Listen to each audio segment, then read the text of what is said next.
Bismillahirrahmanirrahim. Assalamualaikum warahmatullahi wabarakatuh. Selamat malam Bapak Ibu sekalian. Minal aizin wal faizin, mohon maaf lahir dan batin ya. Meskipun sudah 2 minggu ya kita lewat dari masa Lebaran. Beberapa mungkin ada yang sudah juga lanjut puasa Syawalan. Buat yang belum mungkin mudah-mudahan bisa dilanjut. Katanya itu kan manfaatnya kayak puasa setahun ya. Jadi jangan dilewatkan juga. Nah, buat teman-teman yang kemarin sudah merayakan Idul Fitri dan libur Lebaran silaturahmi kemanapun gitu ya. Kalau Bu Rini katanya di Semarang aja, malah Semarang rame ya Bu ya, banyak yang mudik ya Bu ya. Teman-teman saya yang orang Semarang pada update status wah udah sampai Semarang, wah rame Semarang ya. Macet. Macet ya jadinya ya. Oke, itu eh, salah satu konsekuensi lah ya. Tapi info lainnya kalau informasi dari resmi ya dari pemerintah katanya sudah banyak tersalurkan ya. Jadi dana yang tadinya ngumpul di kota akhirnya bisa tersalurkan ke UMKM ya yang ada di daerah-daerah terdistribusi gitu ya. Nah, itu salah satu manfaat dari mudik gitu ya. Karena uang jangan sentral di kota-kota besar tapi juga harus mengalir ke daerah-daerah gitu ya. Nah, buat yang nggak ngerayain Lebaran, pastinya liburan cukup panjang kemarin bisa dihabiskan dengan banyak hal ya, dengan banyak hal. Nah, kalau istilahnya anak Jaksel tuh katanya healing gitu ya, katanya healing gitu ya. Kalau liburan keluar kota tuh istilahnya healing. Saya sampai nyari-nyari juga Pak Hermanto nih healing nih anak kata siapa sih? Oh ternyata katanya anak Jakarta Selatan gitu ya, pakai healing gitu ya. Terus ada overthinking segala macam gitu ya, istilah-istilah Jaksel gitu ya.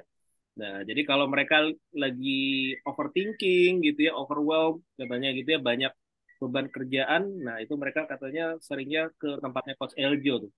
Nggak tahu kenapa anak Jaksel tuh kalau healing tuh pasti ke Ubud katanya Coach Eljo ya. Padahal kalau ke puncak katanya udah biasa gitu ya. Padahal suasananya Ubud dan puncak ya hampir sama ya. 11-12 ya. Pegunungan gitu ya, sawah-sawah banyak ya. Nah, itu tapi healing ke sana. Nah, pertanyaannya adalah benar nggak sih gitu ya after healing gitu ya kita jadi good mood nih for working gitu ya mungkin yang bisnis juga jadi lebih semangat lagi untuk bangun bisnisnya buat yang bekerja lagi semangat lagi bekerjanya yang mengajar semakin lebih semangat lagi mengajar ya benar nggak sih after healing after liburan after jalan-jalan bikin mood kita tambah naik gitu ya. Nah, karena mood itu ngomonginnya emosi, maka nggak ada salahnya kita belajar dari seseorang yang luar biasa malam hari ini, Bapak Ibu. Ya, ada seorang emotional intelligence trainer pertama loh di Indonesia yang beliau sudah belajar dari sejak tahun 2000-an awal, lalu kemudian menjadi seorang trainer pertama yang tergabung dalam asosiasi yang namanya Six Second. Nah, tanpa berlama-lama, yuk mari kita sambut Pak Hermanto Kosasi. Yeay. Silakan Pak Hermanto. Terima, terima kasih Mas Di. Selamat malam Bapak Ibu semuanya yang saya hormati. Terima kasih untuk kehadirannya juga semuanya teman-teman sahabat sekalian.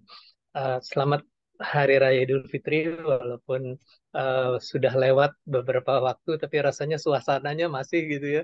Paling nggak ngarep gitu. Eh, Suasana bahagianya bisa terus berlanjut. Amin. Hmm, saya bisa sharing screen Mas Di? Ya. Saya langsung saja untuk share slide.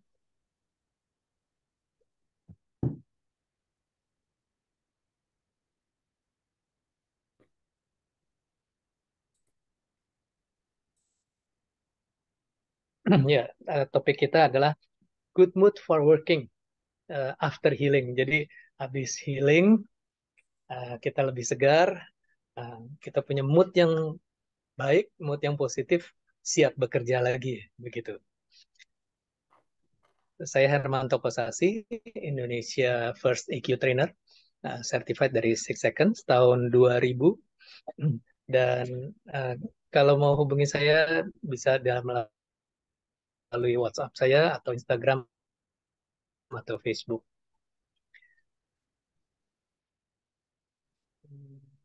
Kemudian sedikit pengantar, Saya background saya dari teknik fisika awalnya, tetapi di dalam pekerjaan saya melihat bahwa banyak hal yang saya butuh nggak saya miliki, terutama dalam hal komunikasi ke atasan, ke rekan kerja, ke bawahan, kemudian di keluarga juga dengan istri, dengan anak, dengan orang tua, dan saya senang sekali ketika belajar emotional intelligence itu, saya mendapat banyak sekali skill, knowledge, dan skills yang dibutuhkan.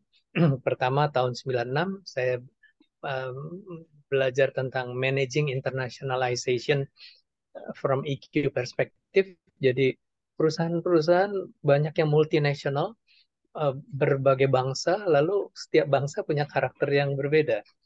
Dan bangsanya sama pun, kadang-kadang sukunya berbeda, daerahnya berbeda, punya kebiasaan yang berbeda juga bisa terjadi masalah juga ya. um, masalah masalah ini belum tentu sesuatu yang negatif. Uh, lalu belajar creative training techniques dan tahun 2000 saya mendapat sertifikat sebagai associate EQ trainer dari Six Seconds. Kemudian ikut Firewalker dari Anthony Robbins, ini juga melengkapi bagaimana ternyata bagaimanapun keadaan kita bisa diperbaiki, bisa diubah menjadi jauh lebih baik. Jadi unleash the power within, memaksimalkan potensi diri. Caranya bagaimana? Ya, manage emotion itu, understand and manage emotion. Dan seterusnya ya, saya kira banyak. Dan saya menulis sebuah buku juga, Build the Best of Your Life, bimbingan praktis penerapan emotional intelligence di tempat kerja. Sudah 14.000 eksemplar, kira-kira sekarang nggak cetak lagi karena sudah bisa digunakan e-booknya. Nah, ini bukunya. Kemudian sedikit, oh ya, ini saya menjadi pembicara juga di Nexus EQ Conference tahun 2005. Ini juga karena inspirasi dari Anthony Robbins, bahwa setiap manusia punya potensi yang sama, termasuk orang Indonesia nggak kalah sama bangsa lain. Jadi saya berpikir kalau begitu saya juga bisa dong jadi pembicara di luar negeri. Dan di mana ada kemauan, di situ ada jalan. Ini uh, apa namanya, kursus lanjutan EQ Trainer Level 2, jadi EQ Change Agent. Kemudian yang menarik, saya juga memberi training di samping training emotional intelligence for practitioner, juga untuk leader, juga untuk training for trainer. Jadi kalau Anda tertarik menjadi EQ trainer, ada programnya, dan sekarang ini sudah ada 43 teman-teman yang menjadi emotional intelligence trainer. Ini beberapa foto-fotonya ya. Yang hari ini hadir ada Ibu Rini, ada Coach Eljo, dan kita bersama-sama berbagi pengetahuan dan keterampilan tentang emotional intelligence yang sangat penting. Baik, topik kita good mood for working after healing. Ini adalah bagian dari emotional intelligence series. Ada dua bagian yang saya ingin bahas tentang, pertama, good mood for working. Apakah memang kalau good mood itu lalu workingnya jadi lebih baik? Yang kedua, apakah good mood itu akan terjadi kalau sudah healing? Nah, healing yang bagaimana? Mungkin itu yang menjadi pembahasan yang lebih dalam ya. um, Berarti mood itu bisa macam-macam. Ada yang cenderung happy, ada yang cenderung sad, sedih, ada yang biasa-biasa aja. Banyak orang ya so-so lah, not bad gitu. Lalu good mood after healing. Kenapa sih orang butuh banyak healing? Kadang-kadang katanya liburan keluar kota, relaxing, untuk mengatasi apa? Wah, kayaknya udah kebanyakan mikir nih, overthinking atau kebanyakan beban pikiran. Pertanyaannya, apakah healing yang seperti itu bisa mengatasi mood swing? Ya, emosi yang nggak stabil. Kadang-kadang, aduh, kayaknya udah mau pecah kepala. Kadang-kadang mau meledak hati ini, begitu. Hmm, saya jadi ingat ketika mempersiapkan bahan ini, dulu waktu saya masih kuliah, ada teman juga, teman dia sudah menikah dan dia juga punya problem dalam keluarganya dan pekerjaannya. eh, Pekerjaannya nggak tetap gitu ya. Lalu saya bilang, kalau lihat kayaknya kamu stres nih. Mungkin sekali-sekali perlu ini jalan-jalan. Oh, kalau waktu itu saya kuliah di Bandung kan, ke Lembang atau kemana. Jadi kalau istilah sekarang tuh perlu healing gitu. Tapi jawaban dia apa? Saya tahu, Tok, dia panggil saya Herman Toto. Saya tahu toh itu salah satu cara. Tapi buat dia, kalau cara mengatasi eh, masalahnya dengan cara begitu, itu akan membuat problem lain. Apa itu? Expense makin besar. Kan salah satu problemnya adalah biaya. Sekarang mau jalan-jalan gitu. Itu dari Bandung ke Lembang aja udah bisa problem. Apalagi kalau jalan-jalan ke Bali. Saya ingat juga ketika jalan-jalan di sebuah mall di Jakarta, Jakarta Selatan juga nih, ada tulisan besar di dindingnya itu, shopping is better than psychotherapy. Belanja, shopping itu lebih lebih efektif daripada konsultasi ke psikiater. Gitu. Mungkin kalau psikiater bayarnya mahal, nggak bisa sekali, harus berkali-kali, belum tentu sembuh. Kalau shopping kan happy. Tapi jangan lupa akhir bulan kan kredit cardnya ditagih. Jadi kadang-kadang kita cuma menimbun sebentar problem kita. Jadi, nah, bagaimana sih sebetulnya mengatasi uh, mood kita yang swinging gitu ya? Kadang baik, kalau baik ya sudah, no problem. Kalau lagi buruk, bagaimana nih? Jadi nggak cukup hanya jalan-jalan variasi. Nah, saya melihat bahwa emotional intelligence ini memberikan solusi yang paling lengkap, A to Z. Saya mulai dari uh, bertahap dulu ya, dari istilah mood dulu nih. Kita kan lagi bicara good mood for working. Mood itu adalah a person's emotional state or frame of mind. Mood adalah kondisi emosi seseorang atau cara berpikirnya dia. Jadi kadang-kadang kesedihan, kesusahan itu karena cara berpikirnya juga. Kadang-kadang kita melihat ya, kayaknya ini orang susah bener, padahal yang lebih susah dari dia banyak, tapi happy-happy aja.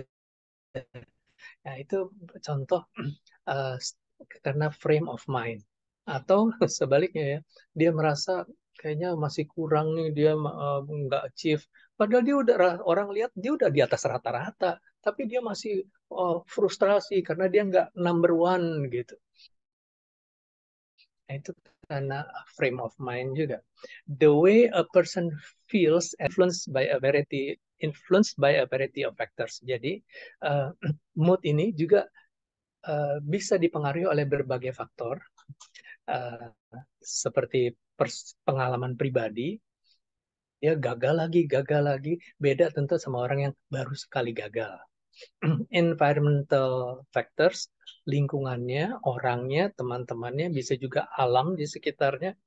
Nah, tadi saya dengar ada uh, apa, longsor, banjir, hujan deras, hmm, panen gagal misalnya, atau COVID, physical health, sakit. Yang lain juga sakit, iya, tapi sakit saya beda. Itu ada agak overlap sama frame of mind juga ya. And chemical imbalances in the brain. Jadi pengaruh kimiawi di dalam dirinya bisa dipengaruhi oleh obat, makanan, atau pola pikirnya sendiri. Bisa positif, bisa negatif, dan they can change frequently or persist for a longer period of time. Jadi ada yang on off gitu ya, kadang happy, kadang-kadang ingat lagi, marah lagi. Tapi bisa juga terus saja dia. Kalau ketemu dia pasti ngeluh, kalau ketemu dia pasti ngomel begitu. Tapi ada juga yang orang yang kalau ketemu selalu happy, selalu bersyukur, selalu memotivasi orang.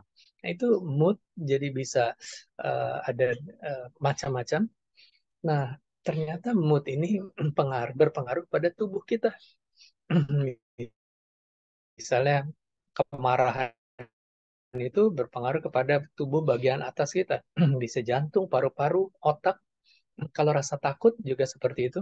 Eh, Deg-degan begitu. Atau rasa nggak suka ya sama seseorang, muak, muak, mual. Nah, itu sampai ke perut tuh. Asam lambung naik. Nah, ini juga eh, pengaruh mood yang terjadi. Kalau happy berpengaruh juga kepada seluruh tubuh. Karena itu orang yang senang itu wah bisa lompat-lompat tepuk tangan lagi nonton Blackpink misalnya, saya lihat itu wah ramai sekali. Orang yang sadness tubuhnya tuh gelap, jadi seperti nggak ada energi listriknya. Ya hanya ada di tengah-tengah di dekat jantung berdenyut. Mungkin dia pikir kenapa saya mesti dilahirkan ya, kenapa saya mesti hidup begitu. Surprise di dada, mm, rasa takut dan dan dan sebagainya. Jadi sebetulnya mau saya tampilkan di sini adalah mood yang Anda alami atau yang kita alami, bagaimanapun juga eh, situasi atau levelnya berpengaruh pada tubuh kita. Nah, itu sebabnya kita perlu sadar, lalu perlu healing. Penyakit apa? Ya, di mana energi itu banyak berkumpul. Mungkin di otak, mungkin di jantung, di paru-paru, di pencernaan, atau di tulang-tulang kita. Senang, sedih, marah, takut, atau sangat bahagia.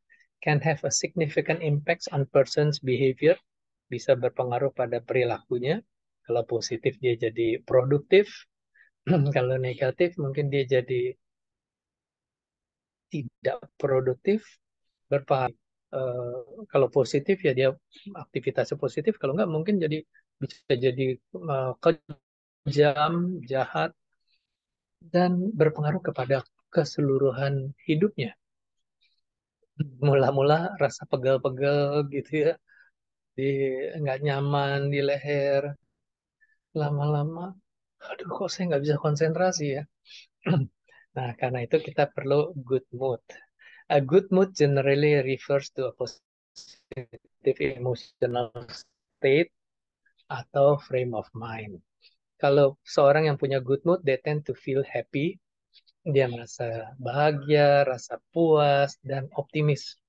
Di mana ada kemauan, di situ ada jalan. Ya. Raihlah bintang-bintang di langit. Apa pokoknya berakit-rakit ke hulu, berenang-renang ke tepian, bersakit-sakit dahulu, berenang-renang. Mungkin kerja lagi, capek lagi. Good moods itu bisa di-trigger dari variety banyak fasial fisiknya sendiri. Kalau rajin olahraga, moodnya lebih positif. Banyak teman yang mungkin mengalami teman-teman kalau habis olahraga rasanya lebih fresh dan bisa juga pengaruh dari cuaca. Dan ini bisa good mood itu memberi hal pengaruh positif, misalnya meningkatkan motivasi, kreativitas, productivity, terhadap seluruhannya. It is important to note that good moods can be subjective and can vary from person to person. Nah, yang menariknya lagi, hmm, antara seorang dengan yang lain bisa beda. Buat yang seseorang ini udah bagus, udah membuat saya good mood nih. Tapi buat yang lain, sekarang kita bisa cek diri kita. Inilah yang menyebabkan kondisinya sama, tapi kok perasaannya beda ya. Maksudnya gajinya sama, pendidikannya sama, tapi kok tingkat kepuasannya bisa beda. Nah, perlu healing. Bagaimana healing? Healing adalah proses restoring health and wholeness to a person who experiencing physical, emotional, or spiritual distress. Jadi healing itu adalah proses mengembalikan kesehatan atau keutuhan dirinya secara fisik, emosi, dan spiritual. Teman-teman yang sudah pernah ikut training emotional intelligence tentu ingat bagaimana supaya bisa mencapai cita-cita perlu ada tubuh sehat, jiwa sehat, rohani sehat. Healing can occur on different levels. Jadi bisa levelnya bisa uh, ada yang langsung efektif, ada yang baru setengah, ada yang ya kayaknya pengaruhnya sedikit, ada yang nggak ngefek tuh. Nah, uh, healing ini can involve a variety of methods and practices. Jadi ternyata caranya bisa bermacam-macam dan perlu bermacam-macam karena aspeknya bisa macam-macam. Bisa penyebabnya adalah diri sendiri, orang lain, lingkungan, sehingga cara healingnya juga beda-beda. Nah, sampai di sini mungkin kita ingat tadi yang saya bilang, obatnya salah satunya jalan-jalan. Tapi jalan-jalan saja tidak menjamin healing, mungkin hanya sementara saja. Karena habis itu muncul lagi problemnya. Kalau kerjanya nggak healing, dia tetap. Mungkin problemnya adalah income. Ketika balik dari jalan-jalan, ketemu lagi dengan uh, biaya rutin dan sebagainya. Jadi healing ini menarik untuk kita pelajari. The process of healing often involves healing generally uh, menyangkut yang tiga tadi, physical, emotional, and spiritual distress. Nah, kita kalau dalam training emotional intelligence suka ada ini nih ya, tesnya nih. Seberapa senang kita hari ini atau seberapa tidak senang kita? Cenderung senang atau nggak senang? Tadi Mas Di sudah tanya ya. Perasaannya bagaimana nih? Emosinya bagaimana? Kemudian cek juga energinya bagaimana?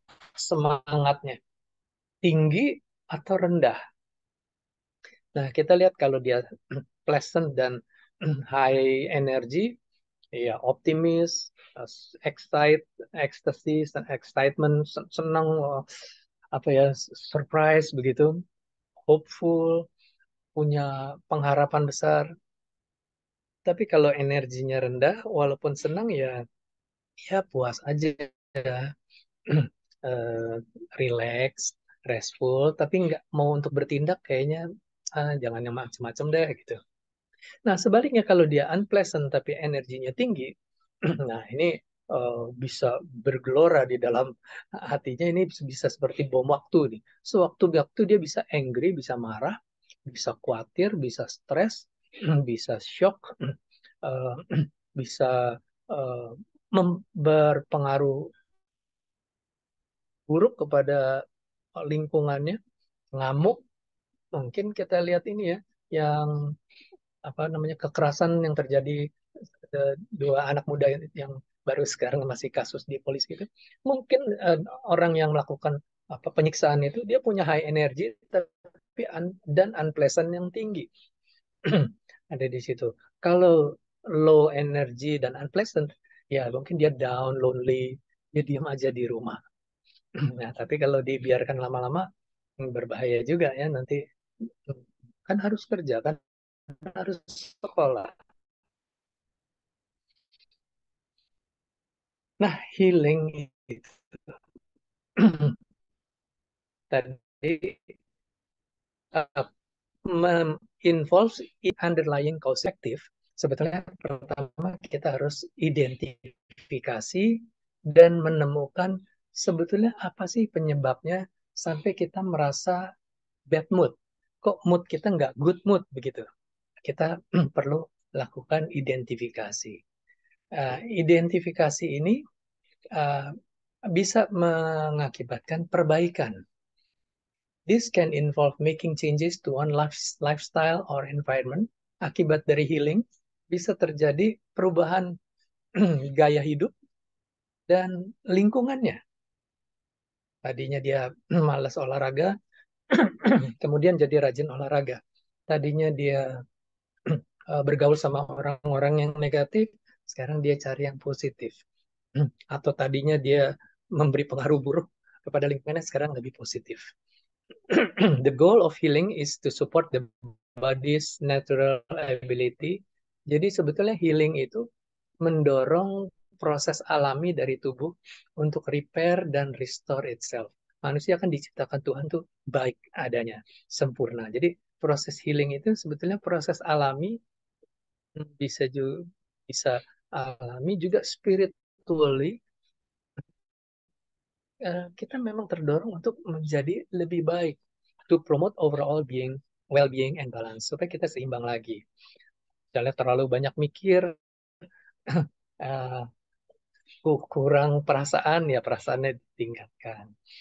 Sehingga pikiran kita juga lebih logis, lebih empati. Terlalu banyak kerja mungkin diimbangi juga dengan istirahat, makan yang sehat seperti itu. Nah, bagaimana kita mengidentifikasi dan menemukan penyebab-penyebab problem itu?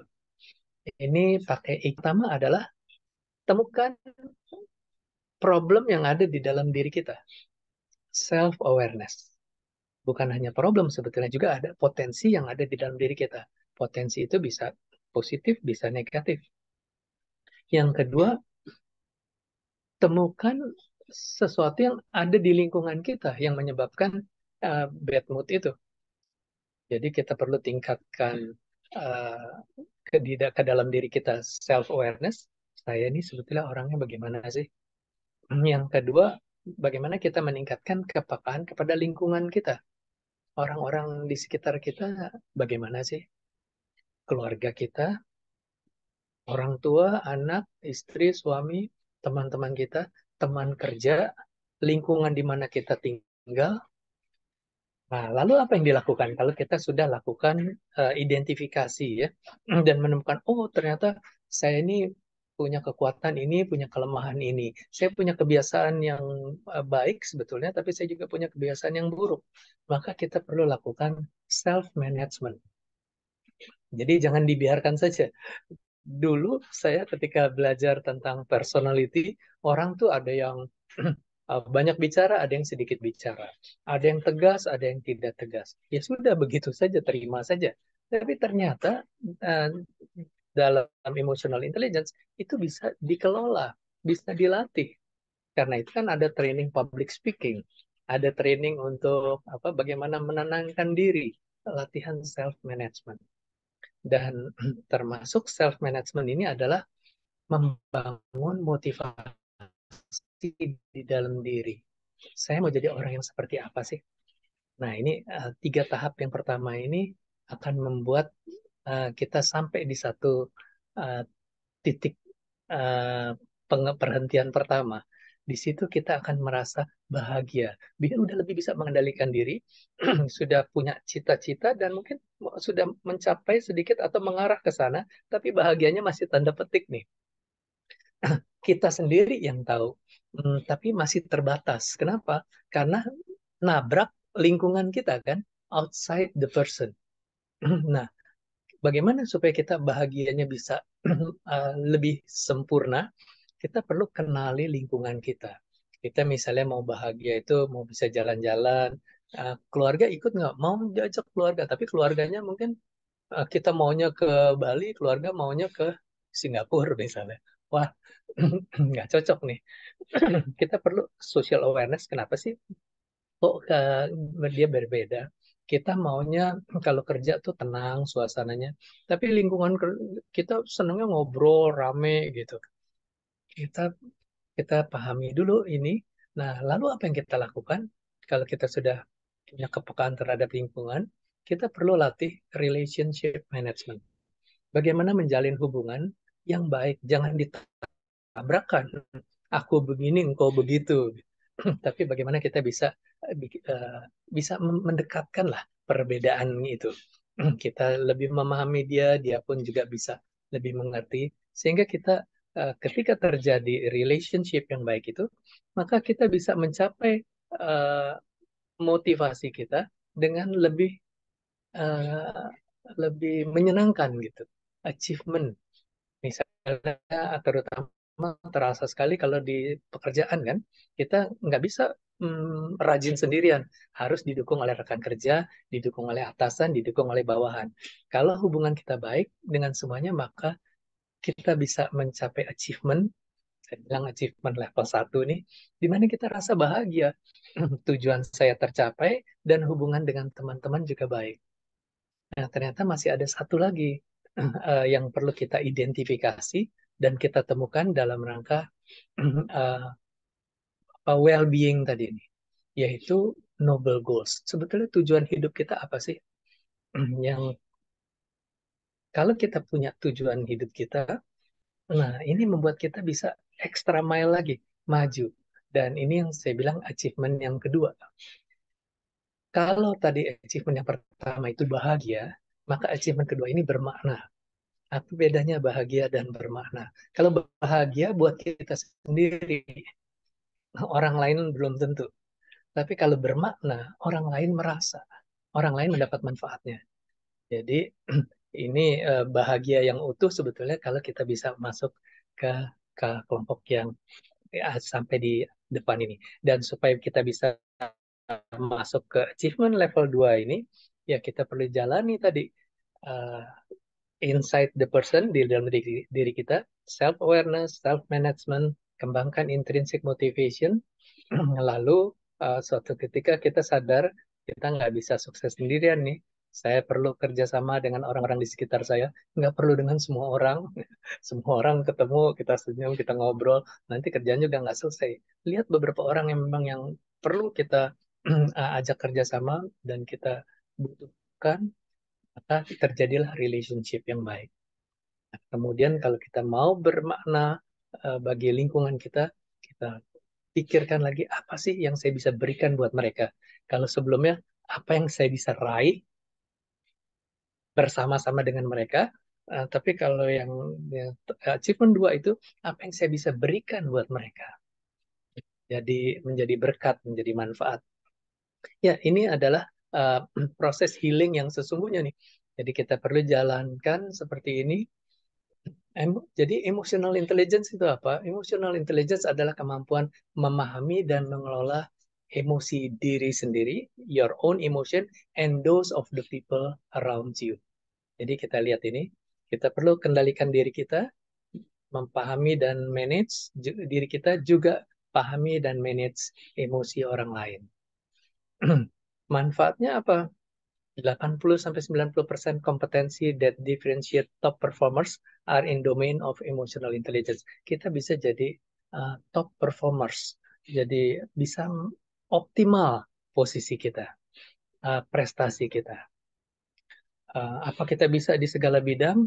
Ya tentu saja enggak. Kita kan enggak ahli segalanya. Karena itu yang pertama tadi, self-awareness. Kenali potensi diri, kekuatan kita apa, kembangkan di situ, yang kemudian bisa didukung oleh lingkungan, sehingga bisa optimal. Terjadi achievement level 1 yang membuat kita merasa bahagia, dan bisa mencapai achievement level 2 yang membuat orang merasakan hidup kita ini bermakna buat mereka. Nah, emotional intelligence, jadi ini ya rangkuman saja. Jadi yang kita perlu lakukan ketika proses healing itu, kita perlu gabungkan pikiran, perasaan, dan tindakan kita supaya sinkron. Jangan diabaikan, jangan bikin masalah makin melebar, tapi justru fokus bagaimana solusinya. Uh, untuk bersahabat dengan diri sendiri dan orang lain. Ini hidup kita nih, jangan biarin aja saya sakit juga nggak apa-apa, uang saya habis juga nggak apa-apa, saya banyak hutang juga nggak apa-apa. Hati-hati loh, tiba-tiba rumah disita, kendaraan disita, bisa masuk pengadilan lagi. Bersahabat dengan diri sendiri juga dengan orang lain, sehingga kita punya society yang lebih baik. Dan pola ini kita terapkan di dalam kehidupan kita sehari-hari, yang dibilang whole life ya, keutuhan hidup kita, sehingga kita bisa membuat keputusan yang optimal dan hasil yang positif. Itu pengantar saya tentang a good mood for working after healing. Jadi dengan menerapkan uh, healing yang utuh dengan pendekatan EQ ini, itulah sebabnya orang bisa mengatakan ternyata keberhasilan itu jadi lebih mudah. Keberhasilan itu ditentukan oleh IQ memang 20%. Anda direkrut karena Anda pintar, tapi Anda bisa berhasil dan mendapat promosi karena EQ Anda. Dan sekarang perusahaan mencari orang yang dua-duanya, termasuk calon istri atau calon suami cari pasangan yang dua-duanya ya pintar ya bijak juga. Nah, kita lihat lagi flashback. Orang yang eh, moodnya baik, dia akan ada di sebelah kiri. Dia bisa kerja dengan asik. Orang yang moodnya jelek ada di sebelah kanan, maunya ngerusak aja.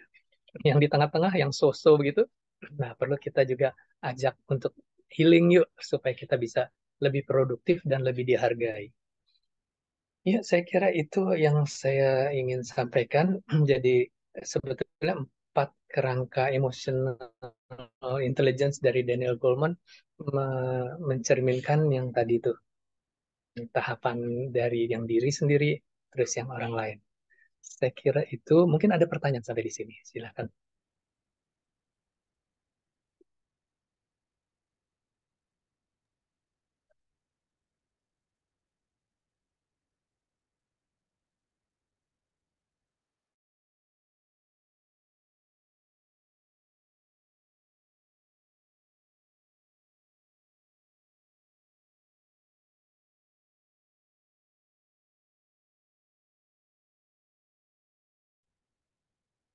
Kayaknya Mas di freeze ya.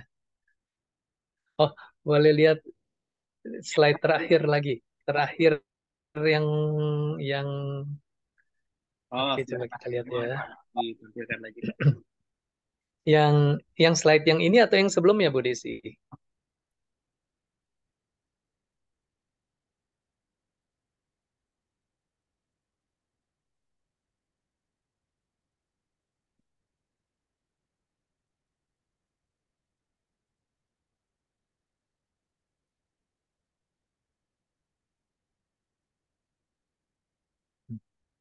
Silakan Mas Di untuk Baik, Bapak Ibu dan rekan-rekan yang ingin bertanya boleh silahkan mau tulis di kolom chat ataupun juga mau raise hand silahkan.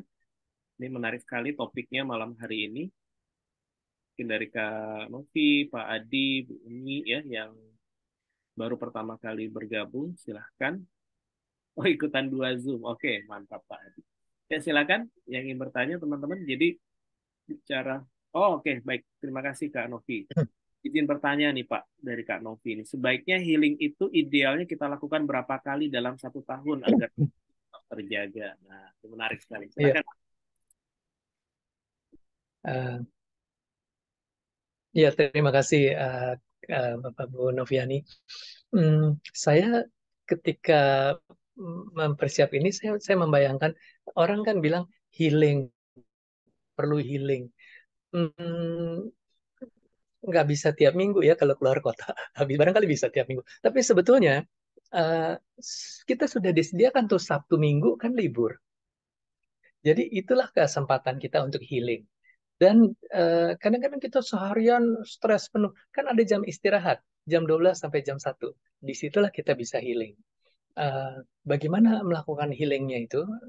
Apa healing tadi? Salah satunya adalah 2 langkah pertama, self-awareness, self-management. Jadi kita bisa evaluasi, atau sekarang ada istilahnya refleksi ya. Refleksi apa sih yang terjadi pagi ini? Lalu coba lakukan self management. Mungkin tenangkan diri, lalu tentukan apa langkah yang saya harus lakukan. Nah, ini itu sebabnya di dalam pelatihan emotional intelligence ke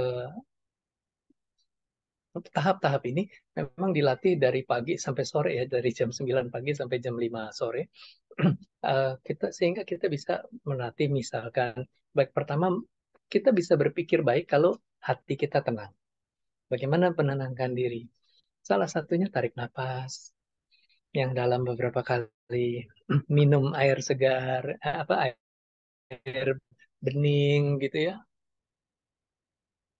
Rasanya segar, itu membuat kita fresh. Kita bisa berpikir. Nah, kemudian self awareness, self management. Nah, harusnya bagaimana? Mungkin kita geser lagi kepada self motivation. Apa sih motivasi saya? Saya mau ke di sini, mau kerja berhasil. Saya mau dikenal sebagai pribadi yang baik. Jadi apa dong yang harus saya lakukan? Saya mesti lebih tenang, saya mesti bicara lebih bijak. Oke, dilatih. Kemudian lingkungan saya, aduh ini ada teman kok kayak begini ya. Nah, kita bisa self evaluation, lalu relationship management. Saya harus bersikap bagaimana ya kepada orang ini. Jadi satu hari minimal pada jam istirahat. Sebetulnya kalau kita lihat lagi jam sekolah misalnya, itu kan setiap jam pelajaran ada break tuh, 50 menit, 10 istirahat 10 menit. Itu juga bisa dipakai untuk healing. Jadi jangan ditunggu kelamaan sampai gejala penyakit sudah timbul. Saya ingat pernah diwawancara di sebuah radio, kebetulan bersama dengan seorang dokter, dan dokter itu bilang, eh, kalau bad mood itu, bad emotion itu terjadi terus-menerus selama 2 minggu, itu sudah terjadi stres yang bisa mengakibatkan gejala penyakit. Apa misalnya? eh, Pusing-pusing, demam, tekanan darah tinggi, sakit mah kambuh, dan sebagainya. Jadi, seberapa sering idealnya healing itu? Hmm, saya pikir minimal waktu lagi jam istirahat, betul-betul nikmati istirahat itu. Minimal syukuri, ambil udara segar. Jadi jangan sia-siakan tuh pas istirahat. Kadang-kadang kita masih diam saja di tempat kerja. Kalau masih sedikit lagi mau diselesaikan boleh, tapi usahakan dapat udara segar keluar. Lalu balik lagi, makan jangan lupa, olahraga, gerakan tubuh supaya aliran darahnya lancar, minum air putih, jangan lupa. Kemudian malam hari juga begitu. Hari ini saya bagaimana ya? Begitu Kak Noviani. Semoga bermanfaat. Ada lagi Mas Dia. Baik, silahkan ada lagi. Oh, ada lagi dari Pak Adi nih, Pak. Tantangannya juga ada bagaimana healing bisa bertahan lama biar nggak boros, katanya. Gimana sih, Pak? Biar healingnya berasa terus nih, gitu ya, keingetan terus nih. Nah, gimana nih? Ya, ada berbagai teknik yang kita bisa eh, latih. Jadi misalnya teknik menenangkan diri, teknik memotivasi diri, teknik untuk bisa eh, berkomunikasi dengan lebih baik dengan orang lain, termasuk body language and micro expression ya. Jadi kita lihat um, orang lain, orang ini lagi terbuka nggak sih? Orang ini senang nggak sih dengan kita? Orang ini mungkin ada jaga jarak. Nah, itu membuat kita perlu uh, ubah uh, approach kita. Jadi ketika terjadi perubahan relationship yang lebih baik, otomatis terjadi healing. Jadi healing ini bisa timbal balik, bukan karena healing lalu tindakan kita jadi baik, kita bisa ubah approach kita sehingga berpengaruh juga kepada emotional improvement, termasuk energy improvement dan spiritual improvement. Jadi seperti itu Pak Adi. Jadi nggak selalu yang harus mahal dan boros ya. Nggak nggak harus keluar negeri, pergi yang jauh-jauh. Kadang-kadang boleh jalan-jalan, apa ke mall atau makan di tempat kesukaan kita, mungkin di warung atau di mana. Hmm, jalan melihat sesuatu yang baru lah. Eh, Terus apa lagi nih, Kak Umi? Mohon izin bertanya, berarti healing tidak harus dengan jalan-jalan rekreasi, tapi bisa dilakukan dengan teknik mindfulness ya? Iya, betul sekali, Bu. Jadi eh, ada orang yang bilang, iya, jadi ini lebih murah. Bahkan di dalam training yang satu hari itu kita belajar tentang menenangkan diri selama 5 menit ya. Jadi kita membayangkan situasi yang tenang, sejuk, menyenangkan. Lalu tutup mata. Ketika kita buka mata, kita rasanya segar gitu. Seperti istirahat yang lama. Ketika saya minta peserta buka mata, bagaimana rasanya? Tenang, damai, seperti baru bangun tidur. Nah, itu penting. Kadang-kadang kita pergi jalan-jalan mau lari dari kenyataan gitu ya. Eh, Tidurnya nggak tenang. Padahal hotelnya udah mahal, ranjangnya udah bagus gitu. Jadi kita belajar mindfulness ya. Nikmati ketika makan juga kita bisa nikmati seperti itu.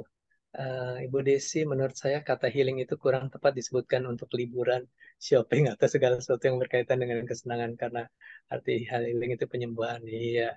Nah, ini katanya istilah anak Jaksel, Bu. Oh, Anak Jaksel tuh mau apa namanya, untuk jalan-jalan tuh dia bilang untuk healing. healing.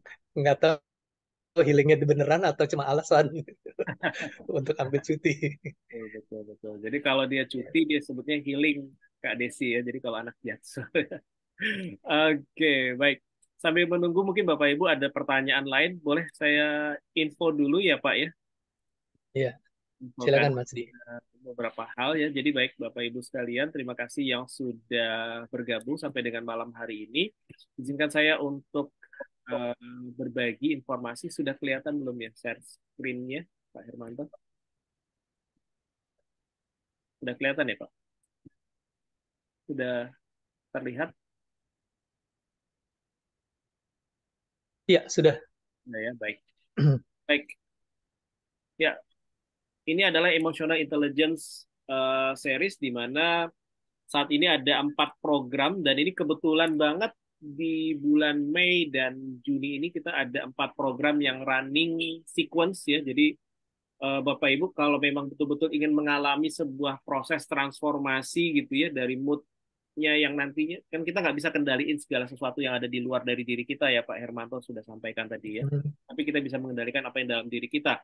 Nah, maka yang pertama ada program tanggal 13 Mei nanti yang namanya body language, di mana di sini teman-teman nanti akan diajak sama Pak Hermanto untuk mengenali bahasa tubuh dan micro expression.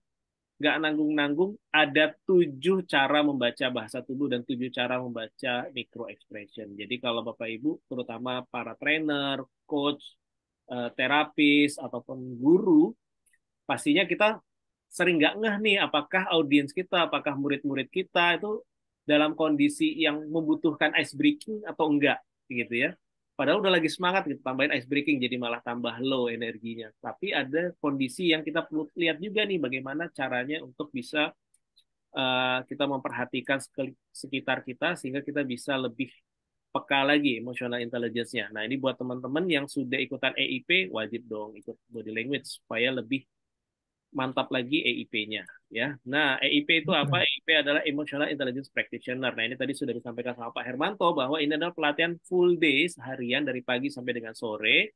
Dan yang menarik sekali lagi baik itu yang body language maupun juga yang EIP dan sampai dengan nanti trainer itu semuanya online. Jadi Bapak Ibu nggak perlu tiket pesawat, nggak perlu biaya hotel ya Pak Hermanto ya. Karena kita buat semuanya online sehingga bisa diakses oleh Bapak Ibu dari kota manapun.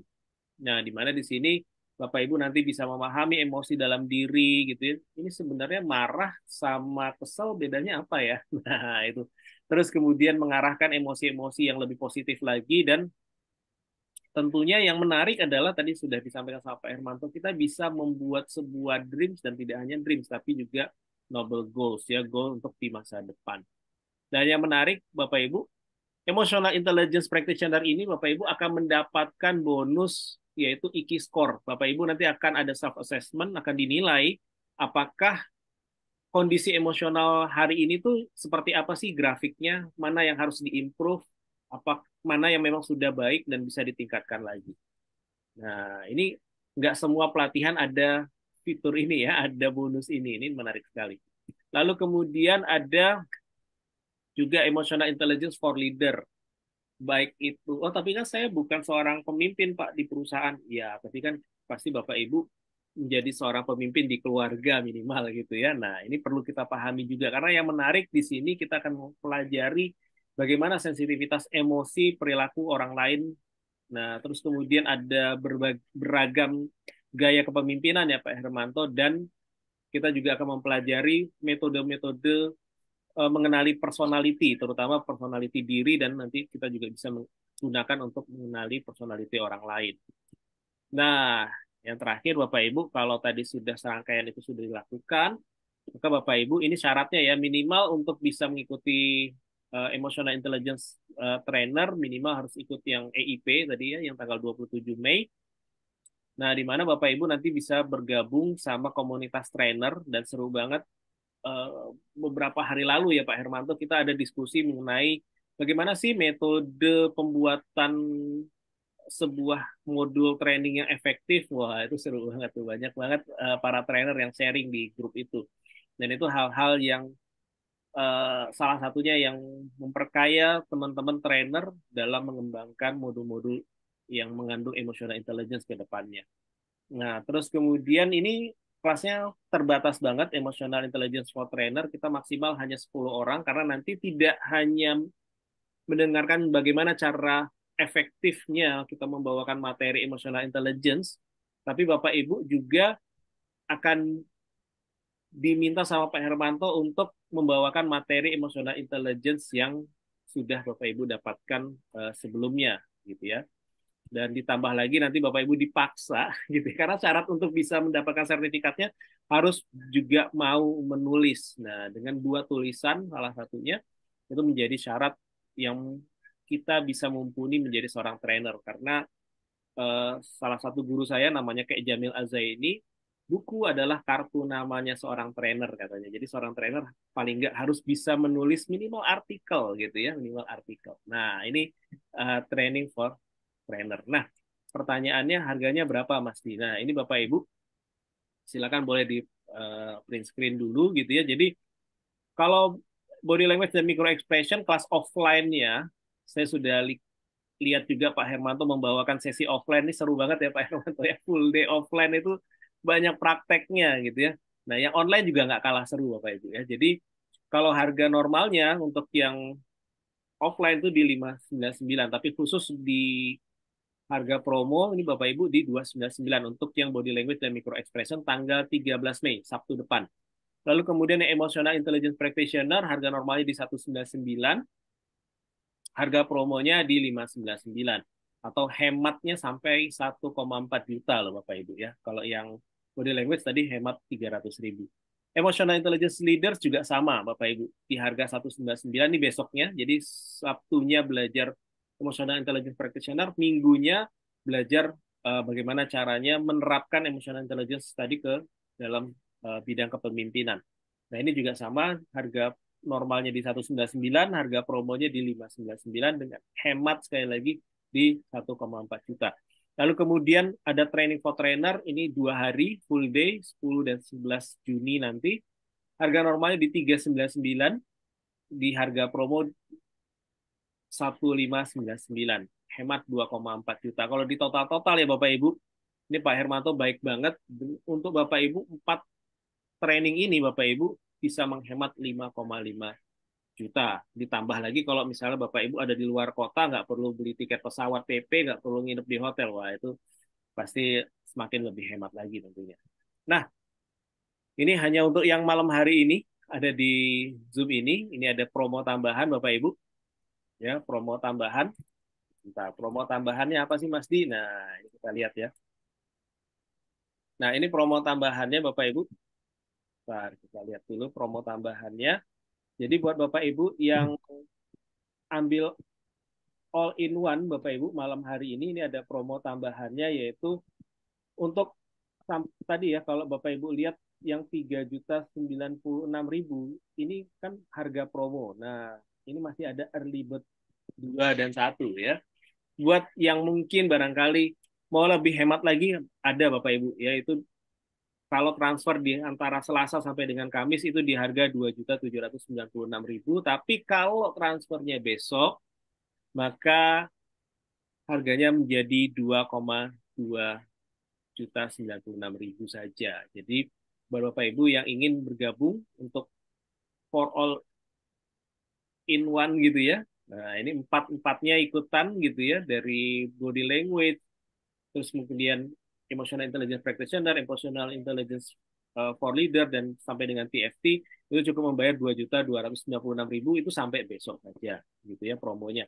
Nah, tapi saya mau ikutnya 3, saya mau ikutnya 2 saja, saya mau ikutnya 1 saja. Monggo nanti silahkan Bapak Ibu boleh Japri ke nomor ini, ke nomor 0877888282 atau tadi ke nomor yang Bapak Ibu ada saya kirim WA untuk reminder event malam hari ini. Jadi silakan nanti bisa Japri juga. Saya mau ikutnya hanya 2 saja, hanya 3 saja. Monggo nanti kita akan infokan untuk penawaran terbaiknya buat Bapak Ibu. Demikian dari saya kembalikan lagi ke Pak Hermanto, monggo silakan Pak. Ya, saya kira sudah selesai yang saya sampaikan. Jadi harapan saya kita bisa paham bagaimana bisa bekerja secara optimal. Perlu punya good mood dan kita perlu healing, dan healing itu ada dua dua bagian. Pertama self management, kemudian eh, apa namanya, self awareness, Relationship. lalu social awareness ya. Setelah self awareness, bagaimana kita memanage-nya. Setelah social awareness, bagaimana kita menjalin relationship yang lebih baik, dan itu akan menghasilkan healing yang long term, yang terus menerus. Karena timbal balik ya, suatu masalah itu kadang-kadang penyebabnya kita juga. Jadi kita self management lalu relationship. Kalaupun kita ada kekurangan dengan relationship yang baik, teman bisa ngasih tahu kita, teman bisa ngasih saran. Itu saja Mas Di. Mungkin jangan lupa kita bikin foto bersama. Oke, baik. Silakan Bapak Ibu, boleh di-on-kan dulu kameranya. Pak Effendi bagaimana? Sudah sampai rumah atau masih di jalan Pak Effendi? Oh iya, Pak Effendi tadi sudah tulis ikut gitu ya. Terima kasih Pak Effendi. Ini Pak Effendi, ini Bentar. sangat waiting list dari bulan Maret ini. Pak Effendi mau nungguin ya.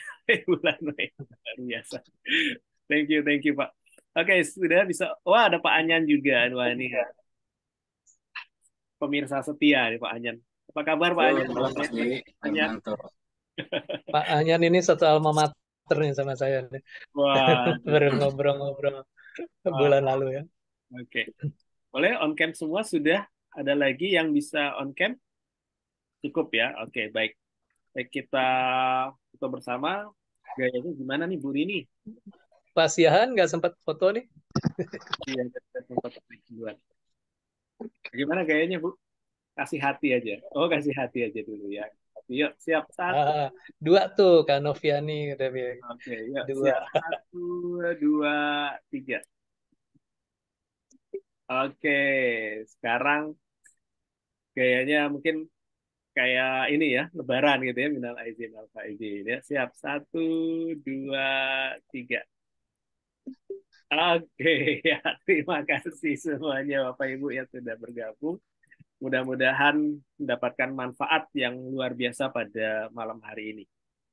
Baik, eh, kita cukup sekian. Sampai jumpa Pak lagi. Effendi barusan sudah masuk belum Mas Di?